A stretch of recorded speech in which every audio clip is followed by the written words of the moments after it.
Hey y'all, welcome to Brianna's Bachelor Breakdown. Today we're going to be going over week 2, part 1 of Bachelor in Paradise. I will put the timestamps in the description of the different topics I'm talking about, so if you want to skip ahead to something you're especially interested in, feel free. So let's just go ahead and get started. So first, we pick up where we left off. We have Demi rolling up. She's kind of walking with her chest out, like she's kind of like just strutting onto the island. I can't remember if she has always walked like this or if she's trying to play this up for her like hot girl summer savage, I would take all your men persona, because that's definitely the vibe that she's trying to come on. Either way, she rolls in. Everyone's super excited to see her. She walks in with a date card, obviously pulls a few of the men aside, and then she kind of lands on Brendan. To me, their chat was like a little bit weird, to be honest, because I felt like she was asking him, like, how were you on Tayshia season? What happened? Da da da da. And he was answering her questions like he was holding a conversation, and it felt like she was kind of condescending towards him. She was like, "Oh, I always thought you were so shy, and you just spoke so many words to me." Like, that's something super weird to say. I feel like that's what you say. That's what people say to little kids who like don't come out of their shell. They're like, "Oh my gosh, little Billy talked in class today." Like that. I'm not trying to hear that as like a grown adult. Like, yes, I have words. Who I choose to use them with is up to my own discretion. But don't come at me like you don't think I have a voice box. Anyway, she said what she said to Brendan. She also, outside of just kind of infantilizing him, she didn't really acknowledge anything he was saying. He was like, this is what happened with me and Tayshia. This is how I feel like I've grown since then. This is what I want now. Blah, blah, blah, blah. And she was just like, "You're so hot. Your eyes are so beautiful." Which, like, yes, girl, like, he is very attractive. We can all see that. I'm sure I would just be melting if I were in Brendan's presence. But also, like, that's not how you form a connection with someone. If I were Brendan, I would kind of feel like, well, why am I giving you these thought-out responses when I could just literally say nothing and you would be responding with the same thing that you are now? I could literally just be speaking gibberish, and at the end of it, you would still be like, "Oh my gosh, you're so hot." Like, what's the point of talking if you're not going to listen?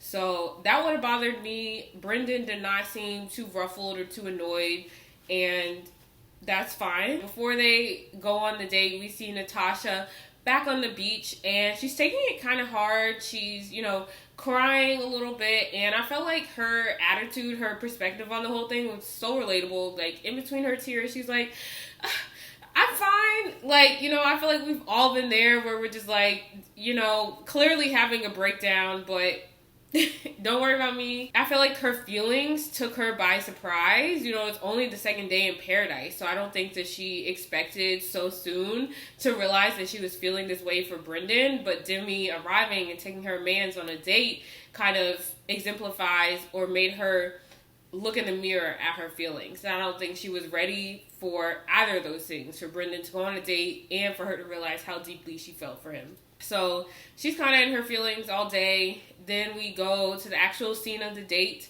Demi and Brendan are on their jet skis. It looks like a lot of fun. And then they have a little quick makeout session, after which Demi, okay, this is where it gets murky, because I kind of saw where both people were coming from in this situation. So after they make out, Demi's like, "Oh my gosh, I could do this forever with you, every single day. I would love to make out with you," like something to that effect. And again, I get it. If I had the opportunity to kiss Brendan, I'm sure I would feel the same way. Like, he is an attractive man. But also, you just met this man, and I feel like girls sometimes say stuff just to say it. Like, we don't actually mean that, but like, we're just like, "Oh my gosh, you're so perfect." Like, we're just tossing out words, and it's not as dramatic as it seems. But I feel like guys are just usually they don't like to feel locked down or too chased and pursued by women most of the time. So I feel like anytime they get a hint that a woman is kind of coming on too strong, if that's not something they want, they're like, "Let me get out of here. Where's the exit?" Like, I feel like that just set off alarm bells in Brendan's head. And so he was just kind of like, slow your roll. He was like, you know, it's been fun. It's been real. It's not been real fun. That's basically what he said. No, but he was just kind of like, yeah, like there's other people here on this island that I've made a connection with and that I want to continue exploring. Like he quickly let Demi know that he was not going to be committing to her in any type of way.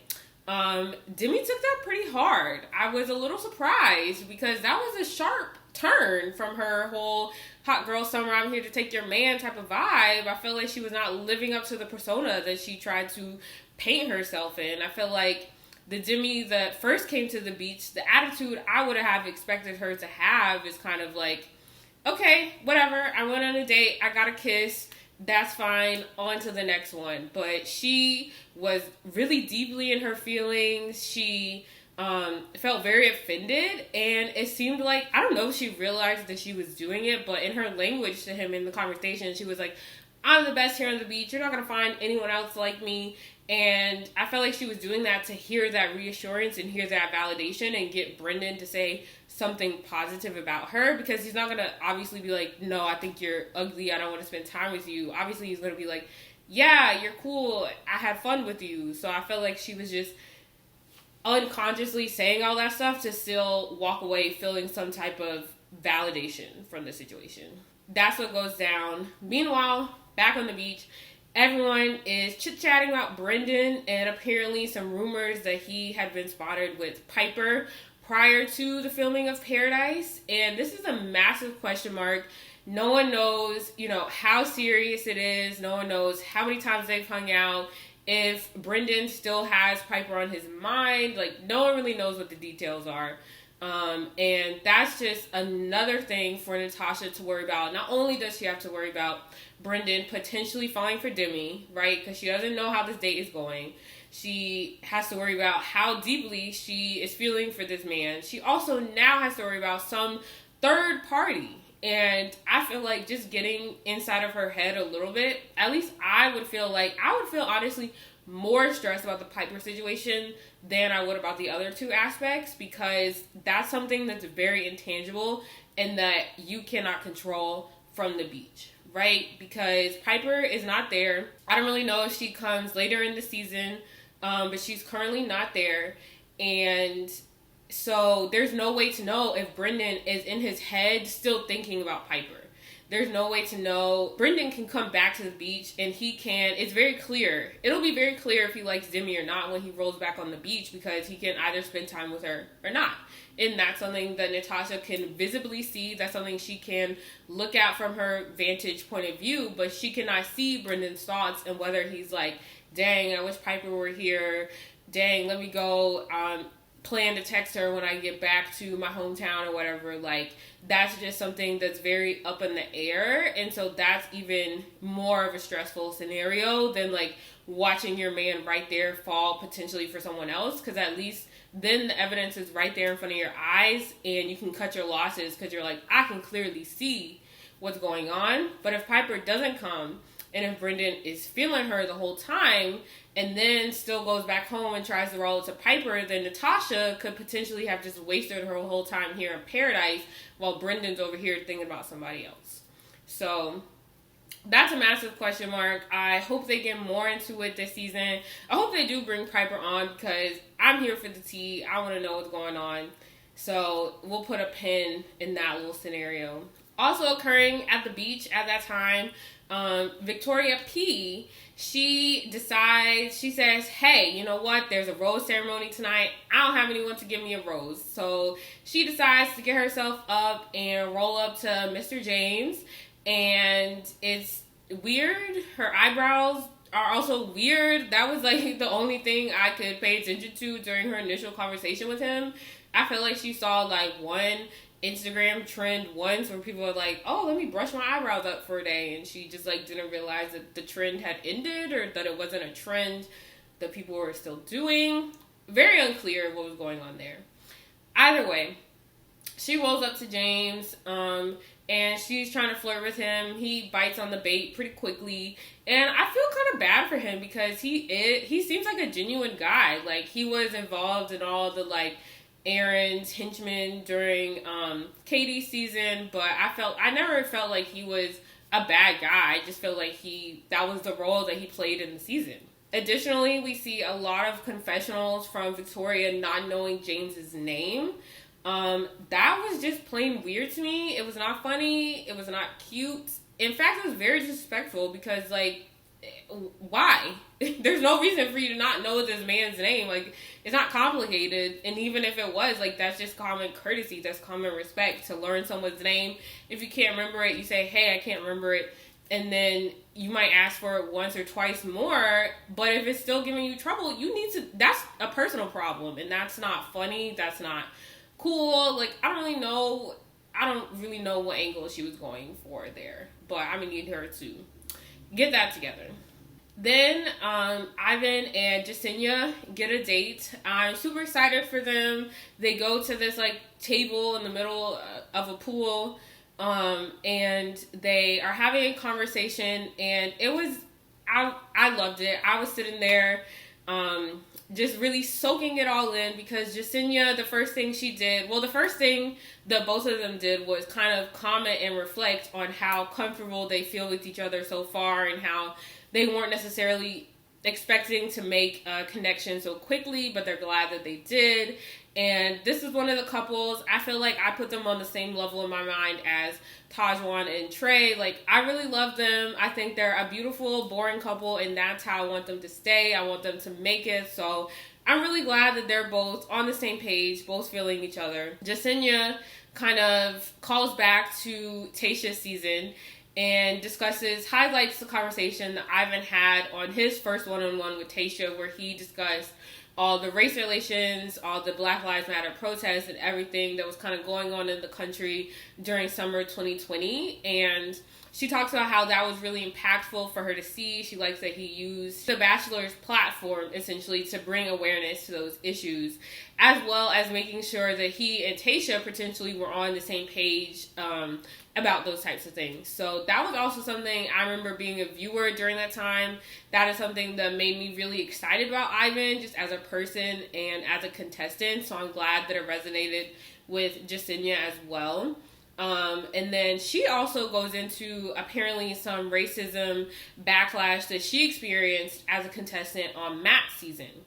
And I mean, it was surprising, and it also wasn't surprising, because it's no secret that this franchise is not really, they don't look out for people of color. Like, just to put it bluntly, it's that there's no secret that occurs, that they kind of tokenize people of color. People of color don't really make it that far. Like, a lot of times we'll have a cast of The Bachelor or Bachelorette, and people will be so excited to be like, oh my gosh, such a diverse cast, like, look at all these people of color. But in my mind, I'm like, let's hang on. How many people are actually going to make it to the final 6? How many people are going to make it to the final 4? That's really when it will be telling for me that whoever the lead is really serious, is really open to people of color, and also that the producer just didn't cast a bunch of people of color to appease the audience and make the audience feel like Bachelor Nation is here for diversity. Diversity is not about just bringing people to the table.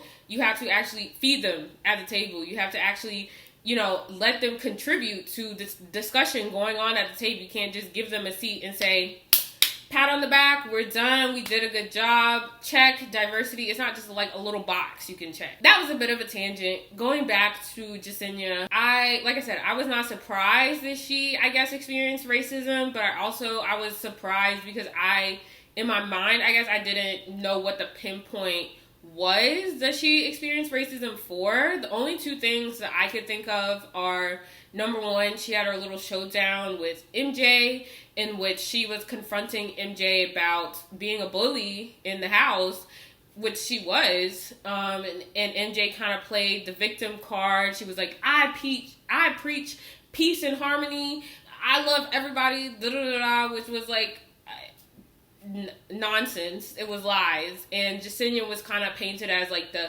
fiery Latina, in a sense, because she was coming at her hard, like, not gonna lie, but there's nothing wrong with that. I mean, that's what MJ deserved, but she just shed her little white tears and played the victim card.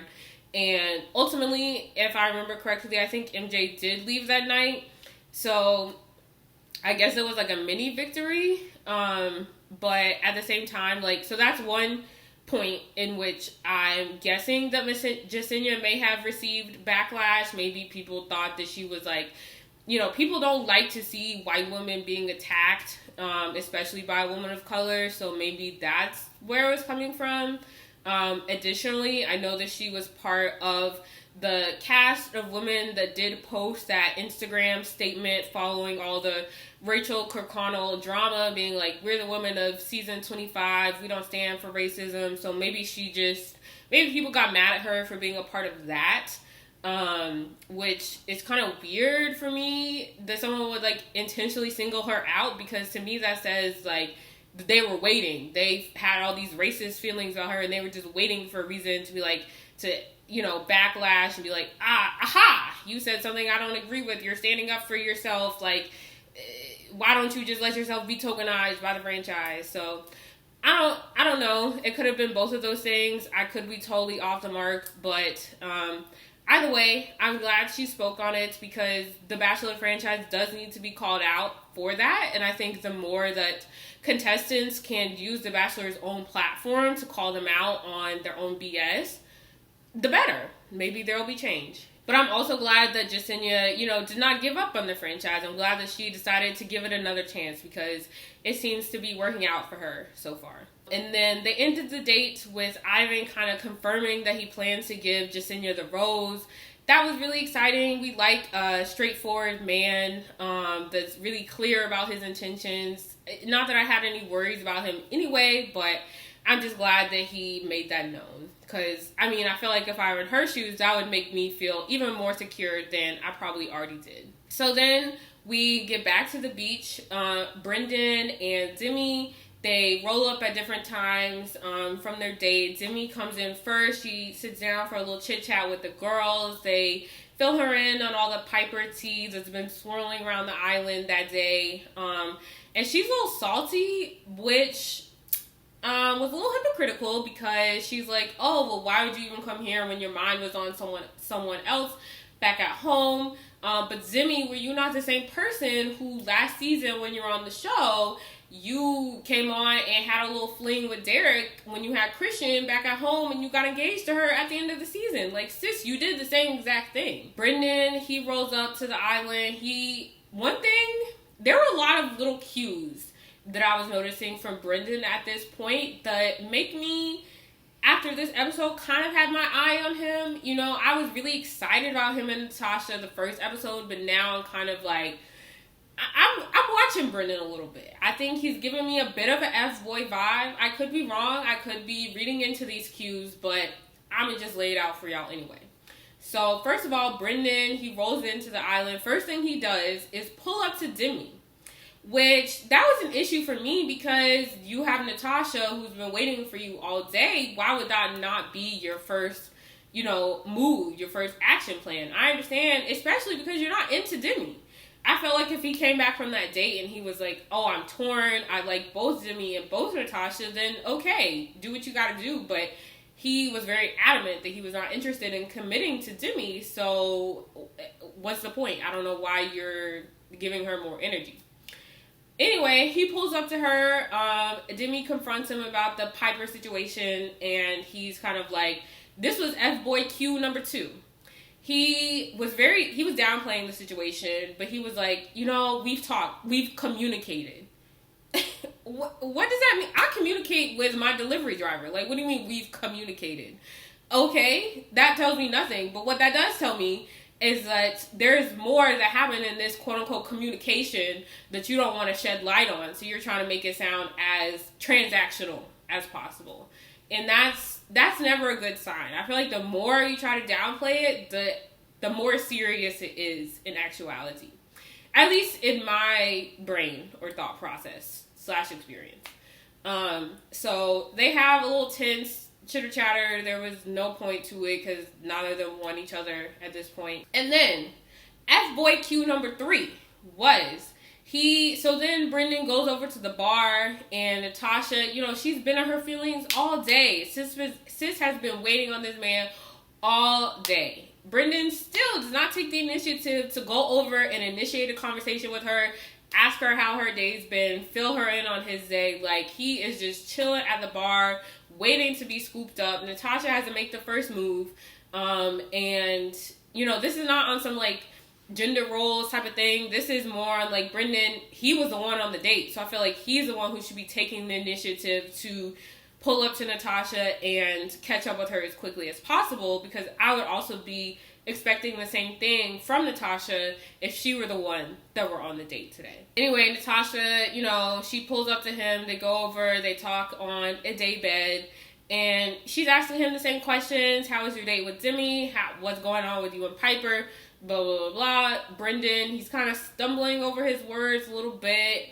Eventually he gets it together, and he's like, he provides Natasha that reassurance that she's been looking for, and he's like, you know, I did meet up with Pieper. This is what it was, but my sights are really set on you right now. I'm really interested, and I'm not thinking about anyone else at this point in time. So those were the words that came out of his mouth. But like I said, he had all these little F-boy cues leading up to it that I'm not completely convinced. I have my eye on him. He could prove me wrong, and I want him to, because I really like them together. But it's just something about his actions, his very subtle actions, that are not sitting right with me at this point in time. We also had like a short little clip of Deandra and Karl kissing. It felt like in Katie's premiere, when like Aaron and the other guy, he was like, it's not my fault, I don't like you. Like, it just was like a little blink, like, oh, here we are. Like, there was no backstory, no context, which, like, I'm not too pressed about Karl and what he's up to, but, like, I don't know. I like to have my hand in every single couple. I like to know what's going on at all times, because, like I said, I'm here for the tea, and how can I properly consume the tea if I'm not given the full context when something goes down? So I hope they fill us in if they continue to move forward. I hope they fill us in on what's been happening, what led up to this kiss. So then we are back over to Victoria and James. And Victoria, it was weird. I felt like they were having a conversation, and it was one of those conversations where you're just asking normal questions like, what do you do? What's your favorite color? And you're just providing your answers. And then she was like, so do you pee outside when you wake up? And James, I felt like, because like I said, they were having a normal conversation beforehand, so I think in his head he was preparing to answer another normal question, and he was like, you know, I don't think he processed it before he opened his mouth, and he was like, huh? And she was like, oh, is that just something we do in Louisiana? And he's like, yeah. It was such a short little moment, but that was hilarious to me, because like, what? I have a lot of questions, but I don't think they're going to be answered. Tammy is over there in her confessional, and she informs us that Victoria has a man's at home, and she is only on this show to try to use the Bachelor's clout to jumpstart his country music singing career. Unclear what the full like game plan is here, because like, I don't know, the Bachelor doesn't really follow individual couples. I don't know if she was just hoping that if she made it really far and she became a fan favorite, that like her social media influence she could transfer that over to him. That was probably the game plan. Either way, it was kind of dumb. And Tammy is here to expose her. I'm here for it. Like I said in the first episode, I was surprisingly for myself excited to see Tammy. I think she's still doing her same thing that she did on Peter's season in terms of exposing people, but she's not as obnoxious about it for whatever reason. I don't really know what's different, but every time Tammy is here giving me the tea, I'm here for it. I'm following what she's saying to me. We check in with Serena C. Serena C is over here. Apparently, she came to the island to scheme on Aaron. He is really a hot commodity this season. I was not expecting it, but he's cool. And so she's over here scheming. Tammy goes away from Aaron for a second, so Serena C sees her chance to kind of roll up to him. She goes over there. She's rapping for him. It was really weird and uncomfortable, and I wish it didn't happen. And at the end of the rap, she places her body on his lap and then pulls him in for a kiss. And I'm all for women being forward, making the first move, but it was a lot happening at once. It's all happening in a span of like 30 seconds. So there was just a lot going on. Tammy peeps it from afar, and this is another reason why Tammy gained points in my book, because I am a person, I don't think you should ever confront the extra person. Like, I don't think you should ever confront the girl that's trying to roll up to your man, or the man that's trying to roll up to your girl. Like, they're a non-factor in my mind. I think if you are really upset about that, you need to confront your partner. And so I like that Tammy saw it. She was like, okay, Serena's clearly rose chasing. I'm not worried. I'm not intimidated. I liked that she was so confident in herself and so confident in her connection with Aaron that it didn't even ruffle her feathers. And on top of that, I liked, even though I would have been here for her, like, confronting Aaron after that, going off on him, like, whatever. I think it would have been justified, but at the same time, I was glad. I liked that she didn't. I liked that she went about it another way and just was like, I'm gonna make out with him in front of everyone, stake my claim again, in case y'all weren't aware. So I like that she kind of made that move, and that was really it for Serena C. We also have a similar situation with Victoria and Tahzjuan, where Victoria is trying to roll up to Trey. She doesn't get very far before Tahzjuan kind of says, excuse me, and kind of boots Trey out of the situation. And she and Victoria have, like, the weirdest fight. The only way I can explain it is that it felt like going back and forth with a coworker that you hate over email. Okay, like, it just felt like they were being very overly polite and using, like, baby, like, Valley Girl accents, if that makes sense. Like, they were just kind of like, oh, I'm sorry that you're upset. Oh, are you? Like, they were just, it was weird. It was really weird, and it didn't really amount to anything, because we know that Trey's not going anywhere. Victoria could not butt in on that relationship, so it was kind of for naught. After that, Tammy and Kelsey go to fill James in on the tea, and he, you know, understandably so, is very blindsided, but he gathers all of his information, goes over to confront Victoria, and he's just like, hey, this is what I've heard, confirm or deny. And off the bat, she's defensive. Like, off the bat, she's like, why are you coming at me like this? And he's like, I'm not coming at you. Like, you know, he's very calm. And she's just kind of like, well, we don't know everything about each other. Like, that's why I didn't tell you about this boyfriend that she claims that she's broken up with him. She's like, that's why I didn't tell you about him, because, I mean, we're just now getting to know each other. There's things, I don't even know your last name. And he's like, well, you didn't know my first name, it sounds like, either. And that was hilarious. That was a great line. I'm glad he was, you know, very quick to insert that, because that really knocked Victoria off of her feet. And then she goes into, like, a downward scrambling spiral. She's not able to get over on James, so then she tries to go over and essentially make herself feel better and not feel like the villain in the situation by going over and confronting Kelsey and Tammy and being like, oh my gosh, you guys, you know I love you, you know we're friends, but, like, also let me try to, like, blame you for these problems that I caused. They see right through it. And she tries to throw out every single therapy buzzword there is, like, oh, I'm setting a healthy boundary, I'm growing, like, blah, blah, blah, blah, blah. She removes herself from the situation. I'm glad that she did. She had no purpose in being there. And in the car, she basically confirmed that she did have a boyfriend. So, like, she was just full of BS the whole time. I'm glad Tammy was on the case. And I'm glad she was able to, you know, kind of throw that out pretty quickly, because, like I said, I would have felt really bad for James, because he was really feeling this girl, and he doesn't deserve that. He hasn't done anything wrong. So then Kelsey and Demi both kind of realize that James's rose is up for grabs. They both start angling and positioning themselves for it. Kelsey takes more of, like, the friendship rose type of approach, and she's just like, hey, you and I both know, like, we need to pair up with someone tonight. Like, if you give me your rose, like, we'll just be cool. We'll keep it moving. And he was like, okay, I feel that.